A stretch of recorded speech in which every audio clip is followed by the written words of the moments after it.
There's not much worse than laying in bed, desperately trying to get to sleep before a morning shift, or any other time for that matter.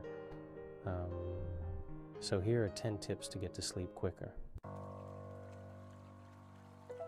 Stick to the same bedtime routine.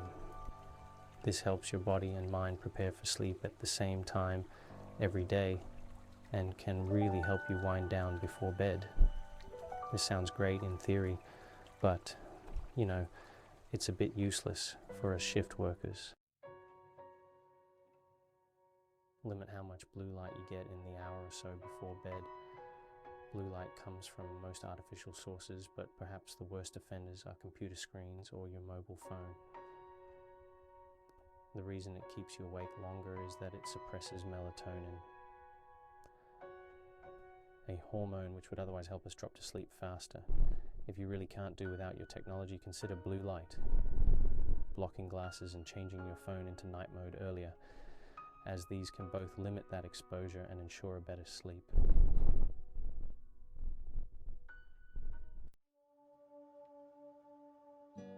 Have a warm bath or shower about 2 hours before bedtime. Sure, these are relaxing, which is in itself a bonus when you need to sleep, but the real benefit is how your body cools down afterwards. This helps tell your body you're preparing to sleep and that it's time to release melatonin. Supplements can sometimes help, but make sure you do your research and speak to your doctor about what's right for you. Personally, I really like L-theanine, which is an amino acid and is found naturally in tea. It helps reduce anxiety, which can stop your mind racing before bed. It's readily available from shops like Amazon and is relatively cheap. Try chamomile tea. I'll be honest, I'm not a fan of how it tastes or hot drinks in general. However, it does actually work for me and millions of others around the world. The science isn't quite as clear on this one, but it can really help you relax before bed and fall asleep faster.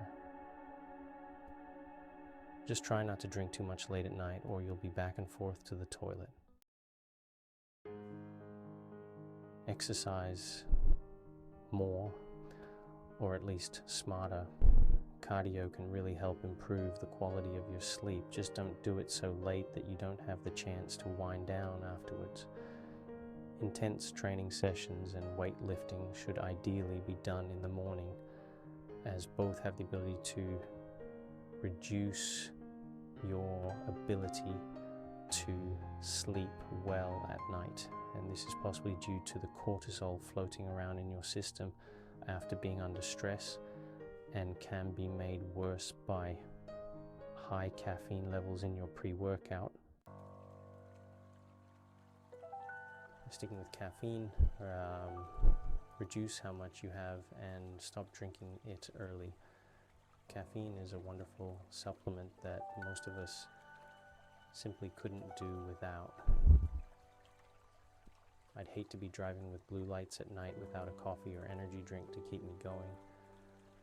The problem is that caffeine, perhaps obviously, can really disturb your sleep. You may still drop off quickly, but it's likely your body will struggle to spend the time it needs in the right stages of sleep. This can cause you to feel groggy, even if you thought you slept throughout the night. Let's face it, most of us then just reach for another cup of Joe and get stuck in the vicious and unrelenting cycle. The other issue is caffeine stays in our bodies for quite a long time. Its half-life is roughly around the 5-hour mark, which in simple terms means it takes 5 hours to reduce the caffeine levels in your body by half. If you take a double espresso at 5 p.m., you still have a single espresso's worth of caffeine at 10 p.m. And that's not even including any caffeine that was still in your system when you drank that one. Not good. Bright light at night stops you sleeping, but bright light in the morning not only helps you wake up, but helps you sleep later that night. Try to expose yourself to natural daylight as early as possible in the day, and as much as you can throughout. If you can't do this due to shifts, etc., then you could consider investing in a SAD lamp or similar to mimic natural daylight. Number 9. Mindfulness. So those resilience sessions you may have had might actually pay off for you with this one. Mindfulness has been shown to help improve sleep quality, and I often use it if I'm struggling to switch off. It's not a magic cure, but because it teaches you to focus on the here and now, it helps take your mind off other things which can reduce the stress hormone cortisol and help you sleep. If you make it part of a routine, you'll get better over time and reap the benefits for sleep quality.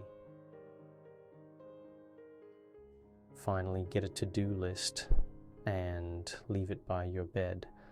If you think of things you need to do, write it down, then you can action it in the morning.